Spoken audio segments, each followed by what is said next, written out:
ben, merci très chers téléspectateurs. Bienvenue à cette explication Vue Spirale, vous présentée par Christian Aliouma sous les grands encadrements techniques de la grande maison P-Media Pro, une maison d'accompagnement médiatique dans la province de KwaZulu-Natal en Afrique du Sud. Très chers téléspectateurs, comme on vous l'avait annoncé dans notre préparatif que vous allez suivre cette émission en direct de Voice of Congo également, vous allez la suivre dans la Diaspora Info Plus face aux membres de l'INC KwaZulu-Natal, monsieur le secrétaire général fédéral de l'INC KwaZulu-Natal Delhomme. Vous nous avez appelé, vous êtes invité aujourd'hui. Est-ce que vous allez parler en qualité personnelle ou vous représentez l'UNC ici? Merci beaucoup, monsieur le journaliste. Bien sûr, je réponds au nom de l'homme, Tchougira, le secrétaire fédéral de KwaZulu-Natal, INC KwaZulu-Natal. Et à mes côtés, je suis avec le premier secrétaire fédéral adjoint, monsieur Timothée Bissimwa Makaniche. Et je suis aussi avec le second et le deuxième vice-secrétaire fédéral, monsieur Saloum Poumé. Et de l'autre côté, nous sommes avec le chargé de communication Steve Bouhambahamba. En tant que secrétaire fédéral de KwaZulu-Natal, je parle au nom du parti, pas à ma personne ou bien à notre personne comme nous sommes ici, mais nous parlons au nom du parti de l'INC au niveau national, tout comme dans la diaspora ici en Afrique du Sud. Voilà, très chers téléspectateurs et internautes, ils parlent au nom de l'INC. Alors, tout ce qu'ils vont déclarer aujourd'hui, ça sera sur, évidemment, la portée nationale de l'INC, tant au pays que dans la diaspora. Alors, pour que vous avez donné cette faveur, pouvez-vous nous parler de la situation générale qui prévaut en République démocratique du Congo, politiquement parlant? Aujourd'hui, la situation politique de notre pays est catastrophe, comme vous le savez. Bientôt, dans une semaine, donc le 31, il y a une marche qui est bien organisée, appelée par le comité laïque de l'Église catholique, mais aussi soutenue par toute l'opposition. Et l'INC, le samedi passé, le président national Vital Kamerhe a bien appelé que nous serons là. Et il a fait appel à tous les membres de l'INC, les membres effectifs, tout comme les membres sympathisants. Aussi, il a fait appel à la nation congolaise de faire preuve de leur personnalité, de ne pas accepter que quelques personnes ou bien un régime puisse prendre tout un peuple en otage. Donc, la situation actuelle du pays n'est pas bonne, comme vous aussi, les journalistes, vous le savez très bien. Nous sommes dans les jours que nous devons avoir, on devrait avoir les élections, mais compte tenu de la situation actuelle, l'AMP et le président de la République, Joseph Kabila, ils se ont montré tout simplement qu'ils ne sont pas en mesure d'organiser les élections et avec leur CENI. Tandis que la population et la priorité pour les Congolais actuels, c'est les élections que nous attendons depuis l'année passée. Voilà, vous êtes le président national de l'INC, monsieur, à la personne de monsieur Vital Kamerhe, ne cesse de jouer dans le jeu de ping-pong, tantôt dans l'opposition, tantôt c'est calfétant sur ses postures pour justement embrouiller l'opposition. Aujourd'hui, le président Vital Kamerhe a tendu la main à l'union sacrée de l'opposition avec Moïse Katumbi et également Félix Tshisekedi. Par rapport à ça, on les traite de tous les mots, caméléon, il change de couleur à tout moment, il est venu distraire l'opposition et même la diaspora dans son activité imprime ses valeurs à travers le peuple. Est-ce que vous êtes venu cette fois-ci-là embrouiller les plans de l'opposition? Cher journaliste, merci beaucoup de votre question. C'est vraiment une question qui fait polémique en RDC et partout au niveau de la diaspora.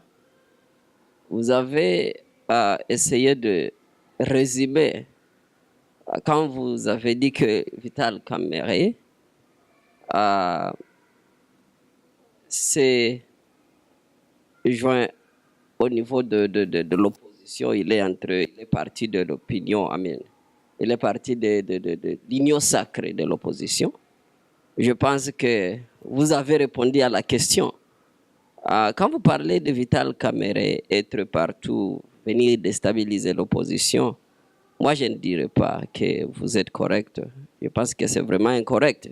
Puisque, étant membre de l'INC... Je vous redonne la parole. Merci. Avant les accords de l'UIA, de l'Union de la Cité de l'UIA à Kinshasa, Vital Kamerhe s'était voilé, détournant par rapport à ses amis qui nécessairement avaient refusé de participer à ces assises. Mais Kamerhe avait accepté de participer. Ça prouve en suffisance qu'il est un troubleur. Ce qu'il faut comprendre, c'est que Vital Kamerhe est une victime d'une politique d'exclusion au niveau de la République démocratique du Congo, au sein de l'opposition. Je suis en train d'expliquer. Voilà. Vital Kamerhe, c'est un politicien, c'est un patriote qui souscrit à la politique d'inclusion. Vous vous rappellerez que depuis que nous connaissons Vital Kamerhe dans sa carrière politique, c'est un homme qui a toujours cherché à réunir le Congolais, tous les Congolais, le politicien, le peuple congolais, autour d'un consensus national, à chercher à faire que tout le monde se focalise sur le principe et les valeurs républicaines.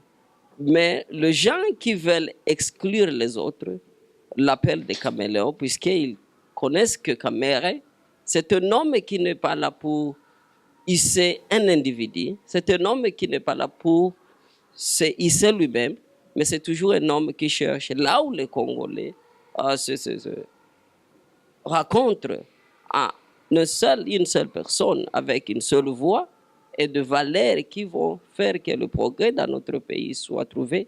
C'est là où Kamerhe se trouve. Je vais vous rappeler de son rôle quand on a organisé le dialogue intercongolais.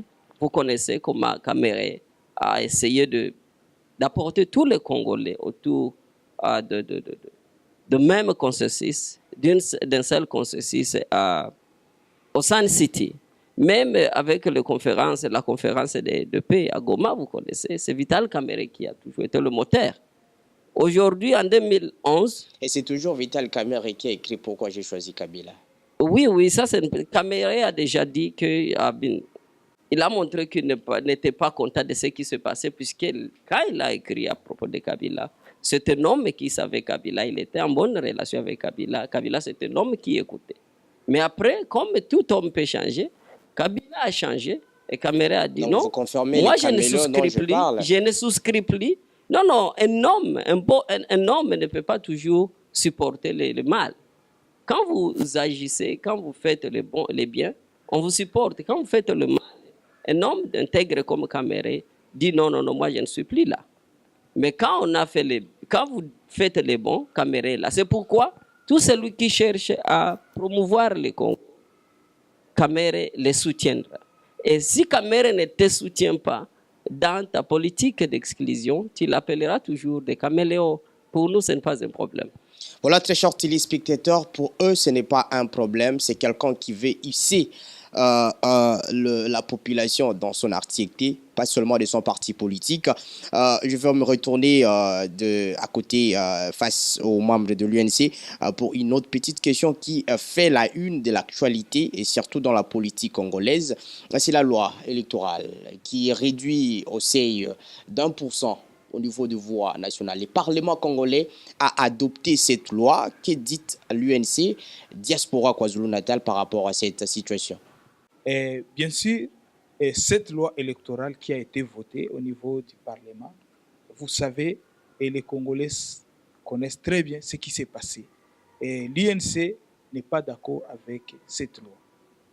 L'INC n'est pas d'accord et c'est pour cette raison que l'INC a dit qu'il supporte aussi la marche que l'Église catholique, les laïcs, l'Église catholique a appelée, qui commencera le 31 décembre. Donc, dans une semaine. Aujourd'hui, nous sommes mardi, nous sommes mercredi, ça sera ce dimanche, le 31. Et cette loi est une loi d'exclusion. Et la population congolaise, dans son intégrité, ne peut pas accepter.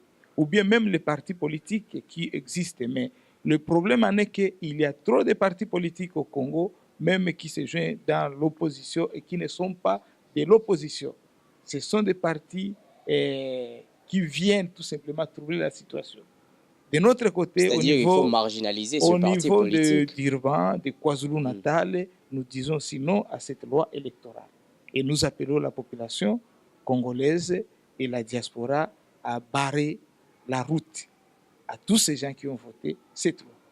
Plus de 700 partis politiques, c'est ce qu'enregistre les Congos. Aujourd'hui, nous avons plus de 700 partis politiques. La population congolaise ne fait plus confiance à aucun parti politique, y compris UNC, parce qu'on vous traite de tous les mots, que vous êtes là, le faiseur de pluie, le faiseur du grand, les Djalilo du président Kabila.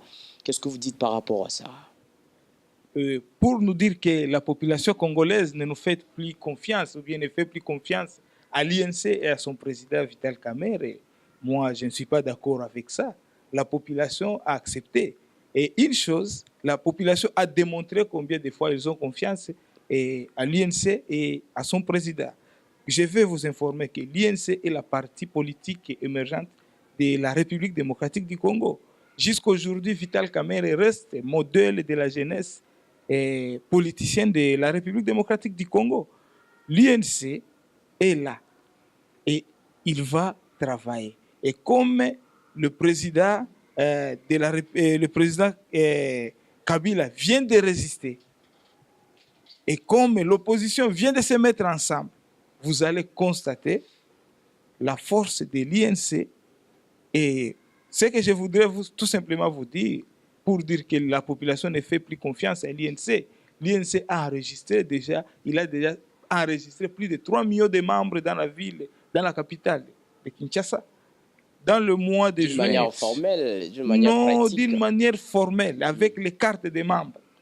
Vous pouvez aussi aller vérifier. L'année passée, au niveau, c'était le début de juin, il y avait au moins du janvier au juin, plus de 800 000 jeunes qui sont adhérés, qui sont allés, personnellement, ils ont adhéré à l'INC. C'est-à-dire que la population fait confiance à l'INC. Et encore une chose que je vais ajouter, la réalité de la capitale, la réalité de Kinshasa, la réalité de quelques médias de Kinshasa n'est pas la réalité de l'intérieur du Congo. Le Congo a 26 provinces. Et cette réalité doit être suivie de ces 26 provinces que le Congo constitue actuellement. Voilà, très chers téléspectateurs, comme le temps est derrière nous, nous avons dit vraiment qu'aujourd'hui, nous allons vous apporter l'exclusivité avec le membre de l'UNC KwaZulu-Natal, la fédération de KwaZulu-Natal. La CENI vient de donner la date officielle des élections, le 23 décembre 2018. Selon cette promulgation de la CENI par rapport à ces calendriers, est-ce que vous avez à dire par rapport à ça ou c'est une date utopique selon vous? Et vous savez, notre pays passe des moments très difficiles. Et le peuple est déjà fatigué et ne sait plus à qui faire confiance. Parce que ce n'est pas aujourd'hui que la CENI a commencé à prolonger les choses. Et alors, quand il a publié le calendrier électoral, tout le monde doute encore. Mais nous prions Dieu, parce qu'avec Dieu, tout est possible. Ils ont publié, c'est pourquoi on appelle les marches, c'est pourquoi toute l'opposition s'est mise ensemble pour sensibiliser la population afin qu'il fasse une pression pour qu'au moins la CENI puisse respecter les calendriers que lui-même a publiés. Et nous avons la foi, si la population se mobilise comme une seule personne pour la cause de la nation, ces élections auront lieu. Vous avez aussi la tâche en tant que journaliste de passer les messages, de sensibiliser les gens pour qu'il fasse pression quand on appelle à quelque chose, que les gens participent. Vous ne pouvez pas seulement pleurer, non, les choses ne changent pas. Vous ne pouvez pas seulement jeter les pierres aux politiciens. Mais quand on vous appelle pour la cause nationale, vous vous retranchez encore. Il y a des gens qui vont sortir au pays, il y a des gens qui laissent leur vie. Et Constant Moutamba a appelé, je rappelle que c'est le coordonnateur de NOGEC, la nouvelle génération pour l'émergence du Congo, qui conjointement ils ont demandé que les gens restent dans leur maison. Par rapport aux dates demandées par l'opposition de ces manifestés, ils ont demandé que les gens restent à la maison et que les gens observent, qu'ils ne puissent pas participer à ces actions épidermiques qui arrivent à tout moment, on fait tuer nos frères, et que vous, de l'opposition, après avoir lancé ces cris, vous retournez voir avec le président. Et il a demandé que la CENI puisse accélérer avec le processus électoral. Qu'en dites-vous par rapport à ces déclarations? Merci beaucoup. Ça, c'est une question très pertinente, mais je voudrais répondre de cette manière. Vous savez, le Congo, c'est un pays qui nous appartient tous. Et puis, nous ne pouvons pas tous avoir les mêmes avis. Moi, je peux avoir mon avis. Vous êtes aussi libre d'avoir votre avis. Mais vous aussi, en tant que Congolais, vous êtes journaliste, est-ce que vous trouvez que ça fait sens? Parce que ça fait très longtemps qu'on a demandé au président de la République, M. Joseph Kabila, d'organiser les élections. Ça ne vient pas. Si l'opposition appelle les gens à faire la pression, où est le mal? Alors lui, il a fait ces déclarations, ça n'engage que lui-même. Nous, en tant que les gens de l'opposition, nous avons aussi notre objectif, c'est faire la pression pour que M. Kabila organise les élections. Et c'est depuis que vous avez commencé avec cette série de marches, on peut énumérer autant. Kabila est toujours là. Et aujourd'hui, il est dans les deuxième, une année d'écoulement de son mandat. Il est toujours là. On a tenté voir cela en 2016, ça n'a pas tenu. Aujourd'hui, nous sommes en 2017, ça ne tient pas encore. Et il nous renvoie pour les élections en 2018. Ça ne va pas toujours. Et vous croyez cette fois-là que Kabila partira? La population vous regarde. Merci beaucoup, monsieur le journaliste. Vous savez, une lutte, quand on parle d'une lutte, une lutte, c'est une lutte. Et que quand on parle d'une lutte, ça veut dire en face de vous, il y a un adversaire. Et l'adversaire qui est en face de nous, il est très coriace. Monsieur Kabila, il a l'armée, il a son argent, il a des relations. Alors quand vous faites une lutte contre un monsieur pareil, c'est l'endurance, c'est la persévérance, c'est la patience.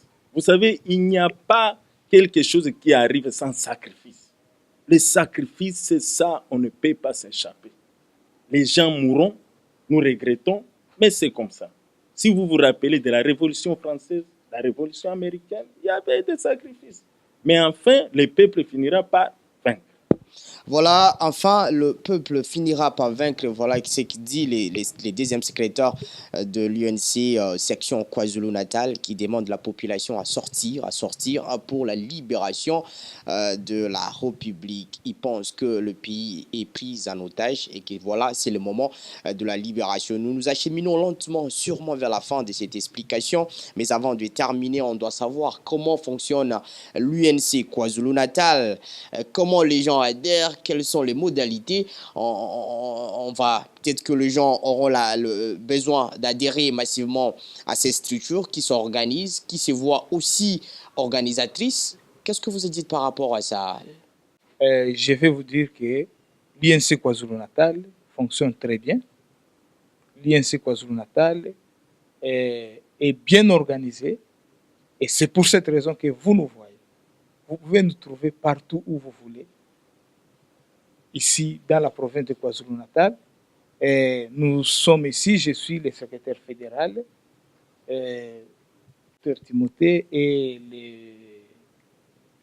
le premier vice-secrétaire fédéral, M. Saloumou Pomé, et le deuxième vice-secrétaire fédéral.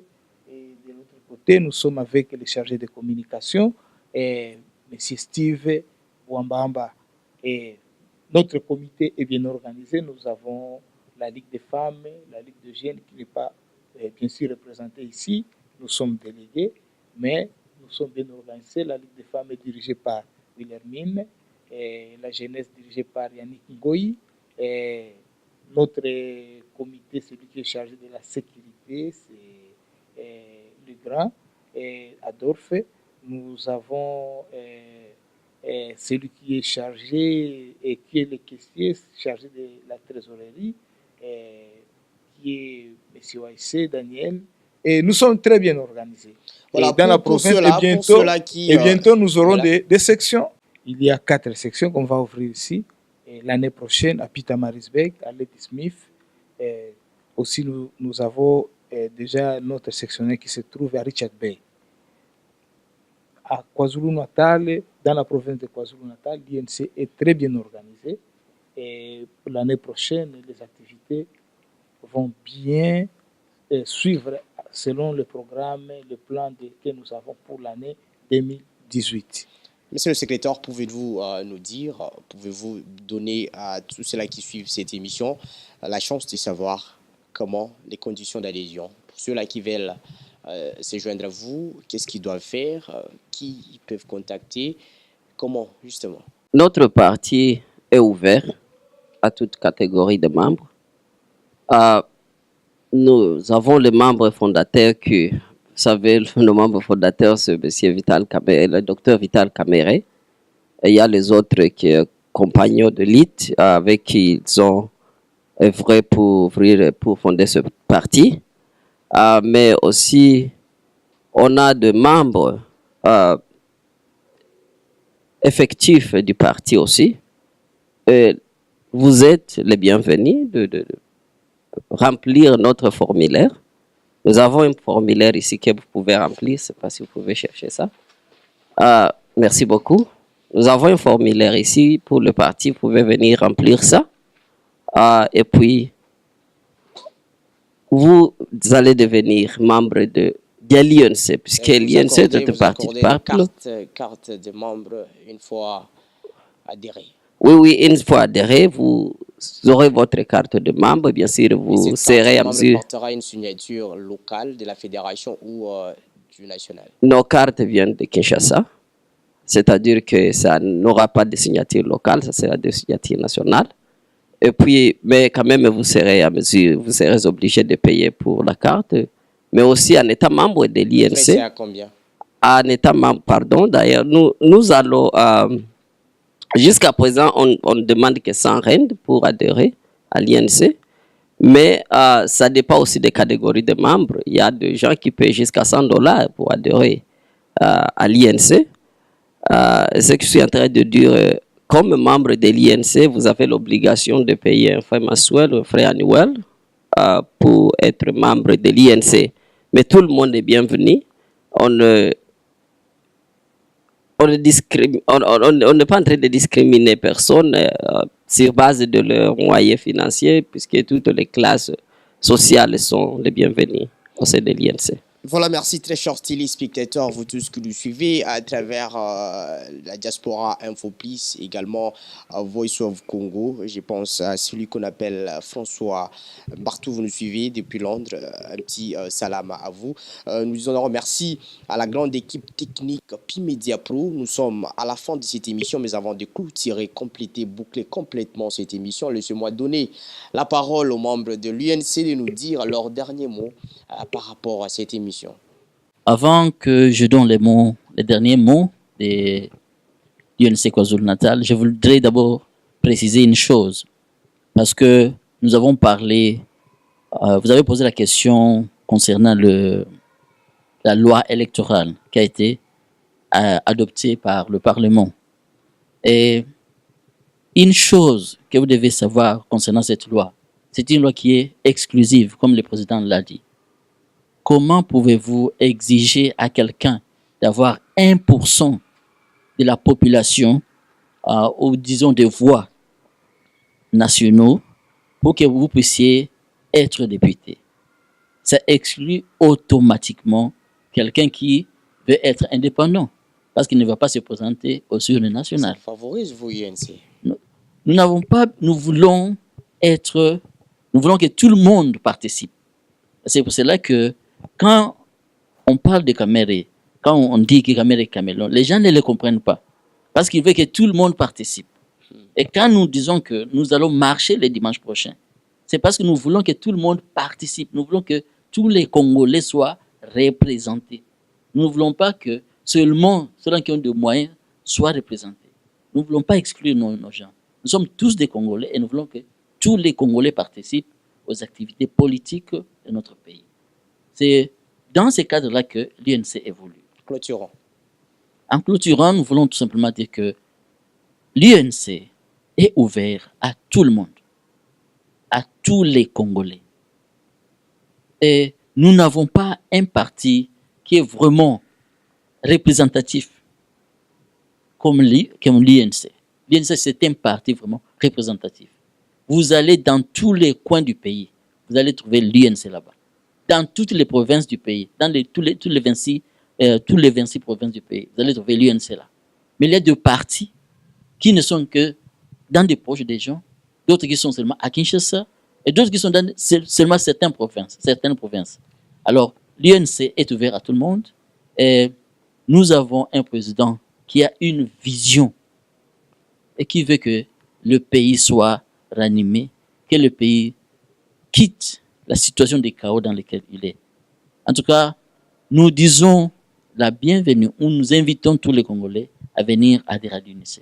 Voilà, merci. Nous disons que tous les Congolais viennent adhérer à l'UNC. Je crois que le président, le secrétaire a un mot. Nous terminons déjà, monsieur le secrétaire. Oui, dans merci. Une minute. Oui, merci, messieurs les journalistes. Nous vous remercions, mais avant de clôturer, je voudrais tout simplement informer nos camarades, les Congolais de Durban, que nous avons notre bureau provisoire à 320 chez Les Bons. C'est là où se trouve notre bureau provisoire de l'INC KwaZulu-Natal Durban. Aussi, je voudrais tout simplement faire appel à tous les Congolais de joindre la décision de l'Église ou bien de l'Église catholique pour marcher ce dimanche. Et je prends aussi cette opportunité pour appeler nos églises de l'ECC en tant que membres de l'ECC de l'Église du Christ au Congo, qui jusque-là qui n'ont pas même dit prononcer même un mot. Je me souviens de Martin Luther King qui disait que la religion qui ne se soucie pas de la politique, du social et de l'économie de leur peuple, ce n'est pas une religion. Alors, nous sommes des chrétiens, nous sommes des musulmans, nous sommes des kimbanguistes de l'église du Sali et Kosso. J'appelle nos membres de l'église du Christ aussi de se joindre avec la décision de l'église catholique pour faire échec à tous les démons qui est préparé pour notre pays. Aussi, j'appelle aussi à nos églises de réveil, à nos pasteurs, à nos bishops, de se retrouver ensemble, de faire quelque chose, puisque le pays va mal. Et c'est notre peuple, c'est la population, c'est la République qui doit montrer sa capacité. On nous a longtemps traités de traîtres, voilà, des incapables, mais il faut faire quelque chose pour montrer au monde que les Congolais sont là et ils sont capables de se défendre et de faire quelque chose. Voilà. Merci beaucoup. Voilà ce qui est bien dit, monsieur le secrétaire fédéral de KwaZulu-Natal, Delhomme Tchubira, nous a donné l'opportunité par rapport à ce temps, malgré les multiples occupations avec ses membres qu'ils avaient eu, mais nous ont quand même accordé le temps.